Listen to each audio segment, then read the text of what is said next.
What's going on, guys? It's Jimmy here. Welcome to our daily show where we discuss everything going on here in our country, in Washington, D.C., money, investing, the stock market, and everything you need to know about, like the fourth stimulus package update, stimulus check update, and daily news. If you haven't subscribed to our YouTube channel yet, make sure to subscribe down below. It's completely free to do so you don't miss out on new videos. Remember that new videos come out here every day at 10 a.m., 3 p.m., and 8 p.m. Eastern Standard Time. Make sure to subscribe right now because we are at 399,000 subscribers. We're almost at 400,000 subscribers, and today is my birthday. So try to help us reach 400,000 subscribers here today on my birthday. Also, we will have a special guest appearance later on today here in our next video. So make sure to tune in for our next video for a special birthday appearance here in our next video at 8 p.m. Eastern Time tonight. So let's jump right in here today, and thanks for watching, guys. President Biden says that now that Russia has officially invaded Ukraine, they are now launching, and are multiple other countries officially launching sanctions against Russia. Check this out. Over the last few months, we've coordinated closely with our NATO allies and partners in Europe and around the world to prepare that response. We've said all along, and I've told Putin to his face more than a month ago, that we would act together. And the moment Russia moved against Ukraine, Russia has now undeniably moved against Ukraine by declaring these independent states. So today, I'm announcing the first tranche of sanctions to impose costs on Russia in response to their actions yesterday. These have been closely coordinated with our allies and partners and will continue to escalate sanctions if Russia escalates. We're implementing full blocking sanctions on two large Russian financial institutions, VEB and their military bank. We're implementing comprehensive sanctions on Russian sovereign debt. That means we've cut off Russia's government from Western financing. It can no longer raise money from the West and cannot trade in its new debt on our markets or European markets either. Starting tomorrow and continuing in the days ahead, we'll also impose sanctions on Russia's elites and their family members. They share in the corrupt gains of the Kremlin policies and should share in the pain as well. And because of Russia's actions, we've worked with Germany to ensure Nord Stream 2 will not, as I promised, will not move forward. As Russia contemplates its next move, we have our next move prepared as well. Russia will pay an even steeper price if it continues its aggression, including additional sanctions. The United States will continue to provide defensive assistance to Ukraine in the meantime, and will continue to reinforce and reassure our NATO allies. Today, in response to Russia's admission that it will not withdraw its forces from Belarus, I have authorized additional movements of U.S. forces and equipment already stationed in Europe to strengthen our Baltic allies, Estonia, Latvia, and Lithuania. Let me be clear. These are totally defensive moves on our part. We have no intention of fighting Russia. We want to send an unmistakable message, though, that the United States, together with our allies, will defend every inch of NATO territory and abide by the commitments we made to NATO. We still believe that Russia is poised to go much further in launching a massive military attack against Ukraine. Hope I'm wrong about that. Hope we're wrong about that. But Russia has only escalated its threat against the rest of Ukrainian territory, including major cities and including the capital city of Kyiv. There are still well over 150,000 Russian troops surrounding Ukraine. And as I said, Russian forces remain positioned in Belarus to attack Ukraine from the north, including warplanes and offensive missile systems. Russia has moved troops closer to Ukraine's border with Russia. Russia's naval vessels are maneuvering in the Black Sea to Ukraine's south, including amphibious assault ships, missile cruisers, and submarines. Russia's moved supplies of blood and medical equipment into position on their border. You don't need blood unless you plan on starting a war. And multiple other different countries, including NATO countries, Australia, Canada, Japan, and the European Union, EU, has also said that they're going to be doing sanctions as well So we have multiple different countries across the world that are going to be imposing financial and multiple different types of sanctions against Russia. So the question here is this going to be worth it for Russia? Are they just going to ignore this? Are they just going to continue on here for for as long as they want? And is this going to be a full-blown invasion? To what end? And then what's the fallout going to be here? This is already affecting Americans with the rising price of gas, the falling stock market. Again, to what end? To both of those. How high are we going to see gasoline prices go? How low are we going to see the stock market go? And remember, the stock market is not just for the rich. I see a few comments saying, oh, good, good, let's get the rich. Remember, this does not just affect the rich. There's over 50% of Americans that have money in the stock market, okay? We're talking about people's retirements here, people's pensions. People's pensions are invested in the stock market nowadays. People's pensions, people's 401ks, people's IRAs, those are all invested in the stock market, just so everybody's clear here, okay? Over 50% of people have money in the stock market. Pensions, 401ks, retirement funds, IRAs, retirement funds, and then people that just have savings in the stock market. Because if you have money in a bank account, it pays you like 0.001%. So, I mean, the stock market, the S&P last year paid, or it averaged 27 or 29%. I don't remember the exact number off the top of my head. 27 or 29% last year. So it's, if you have it in a bank, it's 0%. So the stock market's down about 10% here recently. But if you compare it to last year, it was 27 or 29%. So still, it's in a correction here. But again, the stock market's it's a long-term type of thing, right? But the question is how bad is this going to get? How bad is this going to get? As well as the gasoline prices. Again, that affects everybody. Everybody buys gas. About a little bit over 50% of people are in the stock market. Also, another thing you've got to figure in here with the stock market is that jobs are affected by the stock market. When the stock market comes down and companies get hurt, this is sad to say here, but what is one of the first things that companies do when companies' stock prices get hurt? This is sad for me to say, but this is the reality, folks. You guys watch this channel for the truth. This is the truth here. When companies' stocks go down and they lose money, what do? Sometimes, not all the time, but what do they do sometimes when the company starts getting hurt? They start laying off people. They start letting people go. People start losing their jobs. So when we see large stock market corrections, large companies lay off thousands of people sometimes.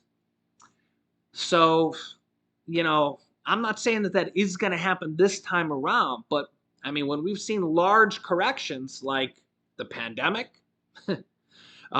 2008, 2009, when we had that one, I mean, when we see these large corrections and large recessions, that's what happens. And not only that, but we see corporations go out of business, particularly small businesses. Now, small businesses aren't on the stock market per se, but from the pandemic, like 39% of small businesses went out of business.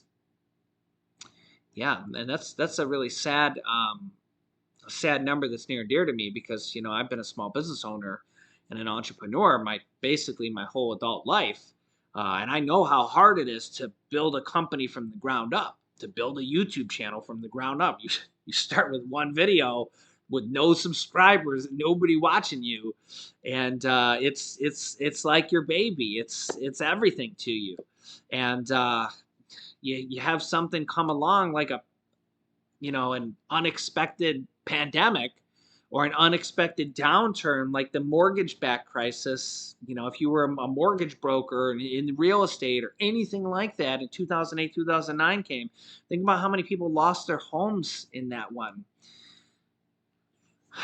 You know, and you got to think that 401ks and retirement funds, I mean, that's people's retirement money, and then now you got to think that a lot of this is happening because of Russia. Who's seen that coming a couple months ago, right? Maybe Mitt Romney, right? But I mean, you can always kind of think, oh, well, there's China and there's Russia, right? But you can't not invest your money, because if you just keep it in the savings in the bank, it's gonna earn 0.01. Again, it earned 27% just last year in the S&P 500. So again, so if you have a negative 10% here in a month, when it comes back, you know what I'm saying? It's just a dip in the market. But regardless, is that people's jobs are at stake here. People's lives are at stake here. People's livelihoods are at stake here. People's retirements are at stake here. People's money is at stake here. People's money at the pump here. People's money at the gas prices are at stakes here. And then just think about all the people that are just living paycheck to paycheck, behind on bills, and every time they go to fill up at the gas pump, it's costing them more money. Think about all the people that are dealing with rising inflation. And now everything is going to potentially even cost even more, because when gas goes up, everything goes up. Why? Because everything gets delivered by truck. Everything gets delivered by ship. Everything gets delivered by airplane. All that stuff costs fuel. That rises the price of everything. And now we have Russia rising the price of everything, because they're the number 2 producer of oil and natural gas in the world. Now the price of oil is almost at $100 a barrel because of what's going on in Russia. Yeah. Like we need more inflation, right? Like we need more rising gas prices. And this is where, we're seeing people like Bernie Sanders trying to say, hey, we need help from Congress. We need to see all these different things happen for everybody, for everybody. That's why we need another round of stimulus checks to go out. That's why we need them to use that $800 billion of stimulus money that's already been approved, that they wouldn't even need to, it wouldn't even rise inflation, because it's already been allocated. It's already been money that's spent. It's already been printed. It's already been, from stimulus package 1, 2, and 3, it's already been added to the debt per se. That's money that they can, they could call it an anti-inflation check. They could call it whatever they want. When you got to think about when they send money out to the 40 some million people that are getting SNAP benefits every year, they don't say that, or every month, every month, that doesn't add to inflation. They're not concerned about that adding to inflation. When they're canceling the student loan debt forgiveness, $15 billion, they just, or that's what they've canceled in the year. They're not worried about that adding to inflation.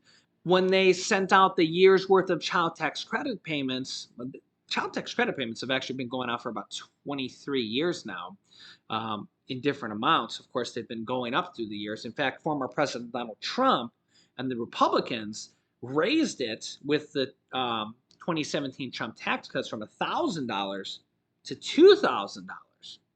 The Republicans weren't worried about inflation when they upped it. Again, you got to help the people in need, right? There's so many people in need right now, right? So honestly, this inflation is really just a matter of the economy expanding right now, because we're trying to come out of the deflationary period that we had when the economy was shut down and everything kind of deflated. And now we're coming out and everything's expanding. People are going back to work, and the Biden administration says 6.6 million people went back to work, or they say jobs gained, but really a lot of people just went back to work. So everything's kind of expanding right now, and they say that 5.9% economy growth, right? Well, that's kind of where you're getting the 7% inflation because everything is kind of going up, right? So it's kind of going hand in hand. And that will probably be temporary, right? They're trying to say by the end of this year, it'll come back somewhat to normal, which is probably about right. Probably about right. Who knows if it'll get back down to near 2.5, 3%. We'll see, right? But typically inflation doesn't last for years. We'll see. But the problem is how do we help out people in need right now? We got $800 billion of stimulus money sitting there. The child tax credits have expired. We got seniors that got a cost of living adjustment, but yet got their SNAP benefits reduced. And we need a bill in Congress to change that. We can't have that continue. How that's a thing, how that's been going on for this many years is just ludicrous. They need to change that. We need to have a movement in Congress to get that changed. We also need to get a movement in Congress to get the child tax credits renewed. We're actually seeing that right now renewed. Of course, Bernie Sanders is always there, but we're actually seeing a new movement by Mitt Romney from the Republicans, and it actually might take because honestly, Joe Manchin is just kind of digging his heels in right now. Honestly, we're getting a little bit sidetracked right now because of Russia. Honestly, I mean, um, World War III could be right around the corner, and I'm not saying it's going to be, but like we kind of gotta watch that very closely because it's a really kind of tense situation there. Um, Russia is ranked by most ranking system as the world's second best or largest, and I'll go with best military, right, behind us, and China's a close third, right? We're part of NATO, so we have several different countries in there, and then the G7. So we have a large alliance here, but Russia's like they're a large force. You know what I'm saying? We don't even want to do that, right? We don't want to do this, right? We just want to kind of go about. We don't want to do the whole WW2 thing again, right? Who wants to do that again? We don't want to do that again. We just want to go on living a normal life and just deal with what we're dealing with here in the United States. Who wants to actually do that again? We don't want to do that. You think problems are bad now? Imagine if we had to deal with that. No. So, we got to deal with that, and we also got to deal with what's going on here at home as well. Yeah. So that's why you let me know your thoughts here. It's kind of it's a dual system with what's going on here with the news right now. Yeah, but we also got Mitt Romney here who's saying maybe the Republicans may have to step up and go to bat for the children to get the child tax credits done. Because January payment went by and February payment went by, and no deal yet so far. But the Republicans are going to want to make some concessions. They're going to want a work requirement probably, because the Democrats don't want a work requirement and the Republicans are going to want a work requirement. The question is are the Democrats going to be willing to do that? If the Democrats don't do that, though, they might not get a deal. So that's where it's going to kind of be a tough pill for the Democrats to swallow. And that's where the art of the negotiation is going to have to happen. And I can't really, as a realist, I'm not sure, because it's like, on one hand, if you go without the work requirement, I get the art. Again, you could put me on a debate team and I could argue either point. Okay. The problem is you can't put everybody in a box and say, oh, everybody should go to work. You have disabled people who can't work. You have grandmas and grandpas who are raising the children, and it already worked for 30 years. They already put their time in. And now they're raising the children for whatever reason. They're raising their children's children, and they already put their time in. They already worked. But Social Security, for some God knows reason, does not count as earned income, even though they earned it for 30 years and now they're retired. Um, Social Security doesn't count as earned income. So they wouldn't get the child tax credits even though they worked their whole lives. Social Security doesn't count as earned income. So they wouldn't get the child tax credits if they're raising the children. There's millions of grandmas and grandpas that raise the children and claim them. Right now, they get the child tax credits, or they were when they were going on for last year. So that would shut out them as well. It would shut out disabled people. There's so many different people that if you impose a work requirement that don't fit into a perfect little box, that, if you go with the argument of, oh, everybody should just go to work. But I mean, I get the argument, go to work, get the child tax credit.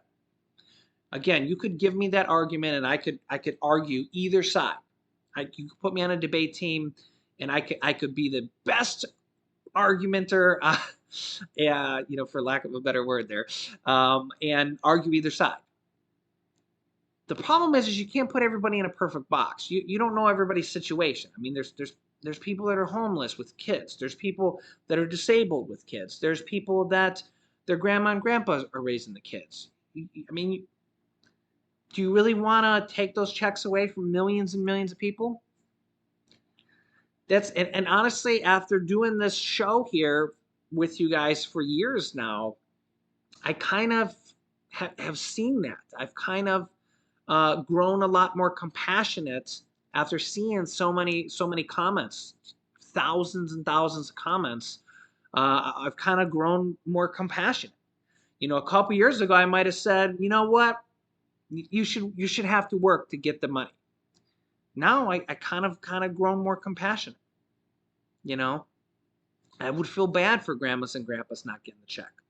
They put their time in. They did their work. And that's why I kind of feel like you can't put everybody in a perfect box and say, go to work and then get the money. I mean, you let me know your thoughts in the comments, but I've kind of learned that the age-old saying that my mom taught me many, many years ago is that you can't put yourself in somebody else's shoes. Walk a mile in somebody else's shoes, and then you can have something to say about them. So you let me know your thoughts here, but I'm kind of after reading so many of your guys' comments and being a voice for you guys here, and just kind of that's why I've kind of come around here, after doing this show with you guys here every day, here today on my birthday, still doing a show with you guys. By the way, I'm 41 years old today. Yeah, a lot of people think I look younger than I am, but yeah, I'm 41 here today. I was born in 1981, February 23rd, 1981. But yeah, I just kind of have come to the realization that anybody that can get help during this time that needs it, whether it's seniors on fixed income or Social Security, or it's children through the child tax credits, or it's student loan forgiveness, or it's people on low income, or it's stimulus checks, or it's hazard pay. Whatever it is, if it's state stimulus checks, rent assistance, mortgage assistance, utility, I mean, all these different programs, because if you've been watching my show, they're all happening. They're all happening. And we cover them all here on our channel. So that's the cool thing about this channel is we kind of get to cover them all here, and every every day or two there's a different program going on here. So there's always a different group of people getting something, which is pretty cool. But I'm kind of grown to the fact that I'd rather see somebody getting some help than nobody getting help. And the more people that get help, I think the better.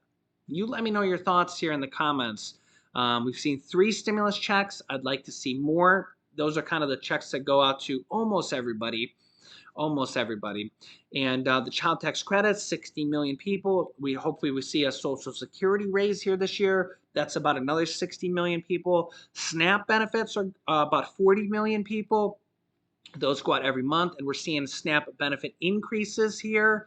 I've been doing some videos on that. Those are going out to, there's about 40 million people on SNAP. A lot of states are doing those benefits. Pandemic EBT. We have the rent assistance, mortgage assistance, utility assistance, which a lot of those are getting a second round of funding right now. I just did a big video on that as well. Definitely should watch that here. So we got a lot going on here. And then we got the whole wild card of the Russia situation, which is a nightmare. So let me know your thoughts here in the comments. I'll keep you up to date here with everything. Remember that new videos come out here every day at 10 a.m., 3 p.m., and 8 p.m. Eastern Standard Time. If you haven't subscribed yet, I don't know why, but subscribe right now and help us reach 400,000 subscribers here on my birthday. It's completely free to do so. All you got to do is click subscribe, and this will help the YouTube algorithm show you our videos so you won't miss out on new videos. You can click here to watch my newest video next. And this video is a big video I just did with all the different stimulus programs that have just been announced here like in the past few days, and there's going to be more coming. So click on one of those videos next, and I'll have a special guest appearance for you guys in the next video. So click on one of those videos next. Thanks for watching, guys, and I'll see you in the next video.